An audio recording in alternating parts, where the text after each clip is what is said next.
आज हम बनाएंगे शकरकंदी से एक ऐसी रेसिपी जो खाने में तो टेस्टी है ही, साथ में आप इसे पूरे महीने स्टोर करके रख सकते हैं। ये बिल्कुल भी ख़राब नहीं होगी और स्वाद इसका बहुत ही टेस्टी होता है। एक बार आप इस रेसिपी को ज़रूर ट्राई करिएगा। रेसिपी पसंद आए तो प्लीज़ चैनल को सब्सक्राइब करना मत भूलिएगा। तो चलिए रेसिपी को शुरू करते हैं। तो सबसे पहले एक पैन ले लेंगे और उसमें डालेंगे 1 कटोरी यहाँ पर चीनी। और इसमें अब हम सिर्फ 2 चम्मच या 3 चम्मच पानी ही डालेंगे। इसमें हमें बहुत ज़्यादा पानी नहीं डालना है। अब हम इसको लो फ्लेम पर चीनी को मेल्ट कर लेंगे, एकदम गाढ़ा गाढ़ा सिरप बना लेंगे। तो यहाँ पर जो शुगर सिरप है इसमें हमें पानी की मात्रा बहुत ज़्यादा नहीं लेनी है, क्योंकि आज हम जो अपना रेसिपी का डो लगाएंगे वो हमें इसे शुगर सिरप से ही लगाना है, उसमें हम पानी का यूज़ नहीं करेंगे। तो यहाँ पर अगर आप पानी का यूज़ करेंगे तो ये पतली हो जाएगी, जिसकी वजह से जो हमारी रेसिपी है उसमें मीठापन थोड़ा कम रह जाएगा। तो अब हम क्या करेंगे, चाशनी तो हमारी ये बन गई है, उसको रख देंगे साइड में। अब हमने ले ली है ये बॉयल की हुई शकरकंदी, और जिसे हमने पहले से उबाल कर ठंडा होने रखा था, क्योंकि ये हमें ठंडी ही रेसिपी में यूज़ करनी है। अब हम इनको छील लेंगे, और छील कर आप चाहें तो पटैटो मैशर से मैश कर लीजिए या फिर आप बारीक वाले ग्रेटर से। तो यहाँ पर हम सारी शकरकंदी को बारीक वाले ग्रेटर से ग्रेट कर लेंगे। उसके बाद हम इसे अपनी रेसिपी में यूज़ करेंगे। इसमें बिल्कुल भी लम्स नहीं होने चाहिए। तो यहाँ पर हमने शकरकंदी को ग्रेट कर लिया है। अब हम इसका डो लगा लेंगे। तो डो लगाने के लिए हमने लिया है यहाँ पर 1 कटोरी गेहूं का आटा। अभी हम 1 कटोरी गेहूं का आटा और लेंगे। तो यहाँ पर चीनी की मात्रा जो है हमने 1 कटोरी ली है। अगर आप चाहें तो उसको थोड़ा और मीठा करना चाहते हैं तो चीनी की मात्रा बढ़ा सकते हैं। तो 2 कटोरी के लिए हमने 1 कटोरी यहाँ पर चीनी ली है।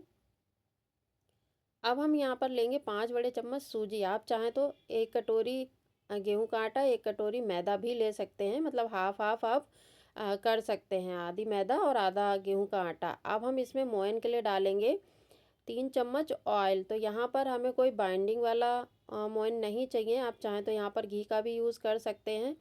बस यहाँ पर ऑयल को हम अच्छे से ये सारे के सारे जो हमने आटा छान कर रखा है उसमें मिक्स कर लेंगे। बढ़िया से ये मिक्स हो जाना चाहिए। तो यहाँ पर जब ये मिक्स हो जाएगा तो ये बहुत ही क्रिस्पी बनेगी, बिल्कुल बिस्किट जैसा, या फिर आप बोल सकते हैं ठेकुआ जैसा इसका टेस्ट होगा। खाने में ये बहुत ही टेस्टी बनते हैं और आप स्टोर भी कर सकते हैं। आप कभी सफ़र में जा रहे हैं तो इस तरह का आप कुछ बनाकर ले जा सकते हैं। अब हमने इसमें डाले हैं सफ़ेद वाले तिल, जिसे हमने पहले से ही रोस्ट करके लिया है। तो यहाँ पर हमने ले लिया है नारियल का बुरादा और बारीक कटे हुए ड्राई फ्रूट्स। ड्राई फ्रूट्स आप अपनी पसंद के ले सकते हैं। हमने यहाँ पर काजू बादाम लिया है। अब हम इलायची पाउडर इसमें ऐड कर देंगे, और साथ में हमने जो शकरकंदी को ग्रेट किया था वो ऐड कर देंगे। तो यहाँ पर आप नारियल का बुरादा या ड्राई फ्रूट्स या फिर तिल की मात्रा अपने हिसाब से कम या ज़्यादा भी कर सकते हैं। तो यहाँ पर तिल इसमें बहुत ही टेस्टी लगते हैं, वो आप ज़रूर से डालिएगा। अब सारी चीज़ों को हमने यहाँ पर मिक्स कर दिया है। तो पहले हमने शकरकंदी के साथ आटे को मिक्स कर लिया है, क्योंकि हमें जो डो लगाना है उसमें पानी का यूज़ तो करना ही नहीं है। तो यहाँ पर अब हम क्या करेंगे, जो हमने शुगर सिरप बनाया था, आप देख सकते हैं कितना गाढ़ा गाढ़ा हो गया है। तो इसी से हम अपना डो बनाएंगे। अगर हम इसको पतला कर देंगे तो यहाँ पर ये जो हमारा डो है वो थोड़ा सा फीका रह जाएगा। तो इसलिए हमने इसको गाढ़ा गाढ़ा किया था, जिससे अच्छे से डो लग जाए। और डो यहाँ पर हमें बिल्कुल टाइट लगाना है। तो यहाँ पर जैसे हम पूड़ी का आटा गूंथते हैं ना, उसी तरह से ये हमें थोड़ा सा टाइट लगाना है। तो यहाँ पर हम अब अच्छे से हाथों से इसको बाइंड करते जाएंगे। तो ये अच्छे से मिक्स हो जाएगा। तो जितनी हमने यहाँ पर चीनी ली थी उतने में हमारा ये डो बनकर हो गया है रेडी। तो हमने यहाँ पर 1 कटोरी चीनी के साथ आधा किलो यहाँ पर शकरकंदी ली थी। तो उसी से ही हमारा ये डो पूरा का पूरा बन गया है। तो अब हम इसको ढककर 10 मिनट के लिए रेस्ट पर छोड़ेंगे। 10 मिनट बाद हम अपनी रेसिपी बनाएंगे। तो यहाँ पर 10 मिनट हो गए हैं। वापस से डो को चेक कर लेते हैं, और डो पहले से थोड़ा सा ये टाइट हो गया है, ये देखिए। तो बस इतना ही टाइट होना चाहिए। यहाँ पर इससे ज़्यादा टाइट या इससे ज़्यादा सॉफ्ट हम नहीं बनाएंगे। अब आपको क्या करना है, इस सारा का सारा जो डो है हमने किचन स्लैब पर ले लिया है, और इसको अच्छे से मसल के चिकना कर लेंगे। आप चाहें तो रोलिंग बोर्ड भी ले लीजिए। तो हम यहाँ पर क्या करेंगे, चिकना करके इसका हाफ पोर्शन हम ले लेंगे। हाफ पोर्शन को हम कवर करके रख देंगे। अब हम इसको एक बड़ा सा पेड़ा बनाकर और इसको हम रोल करेंगे। तो हमने किचन स्लैब पर इसलिए लिया है क्योंकि इसको हम एक बारी में बड़ा करके और इसको हम कट कर सकें। तो यहाँ पर हमने इसको बड़ा पेड़ा बनाकर और इस तरह से रोल कर लेना। तो रोल करने के लिए हमें कोई भी सूखा आटा की ज़रूरत नहीं है, क्योंकि इसमें हमने जो शकरकंदी डाली है और जो हमने मोयन लगाया है उसकी वजह से ये ऐसे ही रोल कर लेंगे और ये थोड़ा सा टाइट भी है तो ये बिल्कुल भी नहीं चिपकेगा। आप देख सकते हैं, अगर ज़रूरत लगे तो आप हल्का सा ऑयल लगा सकते हैं, यहाँ पर सूखे आटा का यूज़ ना करिएगा। अब जब हम पूरी रोटी को बेल लेंगे तब हम इसको थोड़ा सा प्रिक कर देंगे, जिसकी वजह से ये फूलेंगे नहीं और ये क्रिस्पी बनेंगे। अगर आपको ये सॉफ्ट बनाने हैं तो आप इसको प्रिक मत करिएगा और थोड़ा सा सेकने में फ्लेम का ध्यान रखिएगा। तो यहाँ पर हमने क्या किया, पूरी की पूरी जो रोटी है उसको हमने अच्छे से प्रिक कर दिया है, जिसकी वजह से ये क्रिस्पी बनेंगे। अब हमने ले लिया यहाँ पर एक ग्लास, जिससे हम इसको कट कर लेंगे। तो इससे हमारा जो रेसिपी है वो सेम साइज़ में कट होगी। आप चाहें तो कोई कटोरी या फिर कुकीज़ कटर कुछ भी ले सकते हैं। आप जितने बड़े साइज़ के बनाने चाहते हैं उतना बड़ा ग्लास या कटोरी आपको लेनी पड़ेगी, और ग्लास जो भी ले रहे हैं उसकी किनारी जो है वो थोड़ी सी शार्प होनी चाहिए। तो यहाँ पर हमने इसी तरह से ग्लास से इसको कट कर लिया। तो आप देखेंगे कि एक बार में ही हमने ये कितने सारे बना लिए हैं। तो बाकी का जो एक्स्ट्रा डो है इसको हम इस तरह से हटाते जाएंगे और वापस से इसको हम रोल करके और इस तरह से कट कर लेंगे। तो जो हमारा बाकी का बचा डो है वो भी हम सेम प्रोसेस के साथ उसको रोल करके और इसको हम बेल लेंगे। अब ये कितने मोटे और कितने पतले बेलने हैं हम वो भी आपको दिखा दें। तो ये देखिए, इससे ज़्यादा हमें इन्हें मोटा नहीं करना है अगर आप क्रिस्पी बनाना चाहते हैं। अगर आप इसको सॉफ्ट बनाएंगे तो आप थोड़ा सा मोटा कर सकते हैं। तो यहाँ पर ना तो बहुत पतला ना बहुत ज़्यादा मोटा, जैसा कि हम पराठा रखते हैं उस तरह का इसको हमें बेलना है। और इसमें जो ये तिल दिख रहे हैं ये दिखने में भी बहुत सुंदर लगते हैं और सर्दियों में बहुत ज़्यादा फ़ायदेमंद भी होते हैं। तो आप इनको ज़रूर से डालिएगा और बहुत ही टेस्टी लगते हैं इस रेसिपी में। तो आपको अगर हमारी ये आज की शकरकंदी की बनाई हुई रेसिपी पसंद आए तो प्लीज़ चैनल को सब्सक्राइब करना मत भूलिएगा। बेल आइकॉन ज़रूर दबाइए जिससे आपको न्यू वीडियो का नोटिफिकेशन मिल सके। तो यहाँ पर हमने सारे के सारे बना लिए हैं। अब हम क्या करेंगे, गैस की तरफ चलते हैं। तो हमने कढ़ाई में तेल पहले ही गर्म होने रखा था, थोड़ा सा डो डालकर चेक करेंगे। तो यहाँ पर जो ऑयल है वो थोड़ा ज़्यादा गर्म है, हमें इतना गर्म ऑयल नहीं चाहिए है।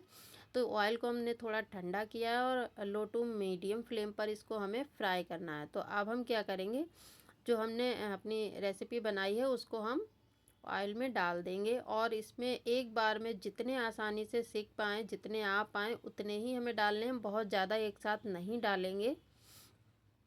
जब हम कढ़ाई में डालेंगे तो तब तक हमें नहीं चलाना है जब तक ये अपने आप तेल में ऊपर ना आ जाए। तो यहाँ पर जैसे जैसे इसके बबल्स कम होंगे वैसे वैसे ये ऊपर तेल में तैरने लगेंगे। तो तब हम इसको पलटेंगे, उससे पहले हम इसको नहीं पलटेंगे।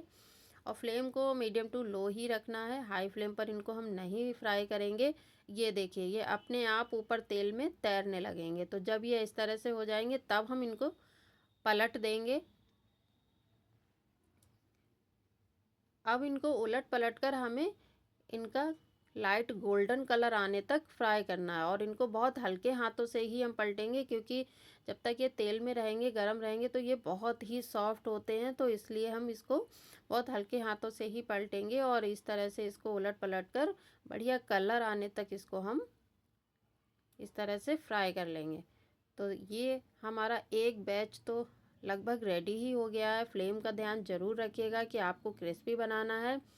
तो आप मीडियम टू लो फ्लेम पर इनको फ्राई करिए। अगर आपको ये सॉफ्ट रखने हैं तो आप हाई फ्लेम पर पूड़ियों की तरह छान सकते हैं। तो यहाँ पर ये लीजिए, हमारी रेसिपी बनकर हो गई रेडी। और अभी ये बहुत ही सॉफ्ट है, लेकिन जैसे जैसे ये ठंडे होंगे वैसे वैसे ये बिल्कुल क्रिस्पी करारे होते जाएंगे, या फिर किसी बिस्किट की तरह भी आप बोल सकते हैं। स्वाद की बात की जाए तो इनका कुछ कुछ स्वाद जो है वो ठेकुआ के जैसा होता है, लेकिन बहुत बढ़िया टेस्ट होता है। तिल के साथ इसका टेस्ट बहुत ही बढ़िया आता है। तो यहाँ पर हमारा पहला बैच जो है वो बनकर रेडी हो गया है। तो बाकी के जो हैं वो इसी तरह से हम फ्राई कर लेंगे और बीच बीच में जो हमारा डो बचा था उसको हम साइड में इस तरह से कट करते जाएंगे। तो यहाँ पर हमारे सारे के सारे ये जो हैं बनकर रेडी हो जाएंगे। तो हमने क्या किया है, सेकंड बैच को भी इसमें फ्राई होने डाल दिया है और जैसे ये ऊपर आ जाएगा तो वापस से इसको हम इस तरह से उलट पलट कर बढ़िया कलर आने तक फ्राई कर लेंगे। तो आज की हमारी ये क्रिस्पी करारी रेसिपी आपको कैसी लगी, जिसे आप स्टोर भी कर सकते हैं, सफ़र में भी ले जा सकते हैं, कभी आपका कुछ मीठा खाने का मन है तो आप इसको निकालिए और एंजॉय करिए। बहुत ही बढ़िया रेसिपी है, आप पूरे महीने स्टोर करेंगे फिर भी ये ख़राब नहीं होगी। और तिल के साथ इसका स्वाद भी अच्छा लगता है और तिल हमारी बॉडी के लिए बहुत ज़्यादा फ़ायदेमंद भी होता है। तो आप एक बार इस रेसिपी को ज़रूर बना कर देखिएगा। रेसिपी कैसी लगी हमें कमेंट करना ना भूलिएगा। तो रेसिपी तो हमारी बनकर हो गई है रेडी। ये देखिए, आप इसकी आवाज़ सुन सकते हैं कि ये किस तरह के बने हैं। बहुत ही क्रिस्पी हैं, तो एक बार आप इसे ज़रूर ट्राई करिएगा। हम आपको इसकी आवाज़ सुना देते हैं। ये लीजिए, तो आपको हमारी आज की ये रेसिपी कैसी लगी हमें कमेंट करना ना भूलिएगा। एक बार रेसिपी ज़रूर ट्राई करिएगा। रेसिपी पसंद आए तो प्लीज़ चैनल को सब्सक्राइब करना मत भूलिएगा। Bye bye.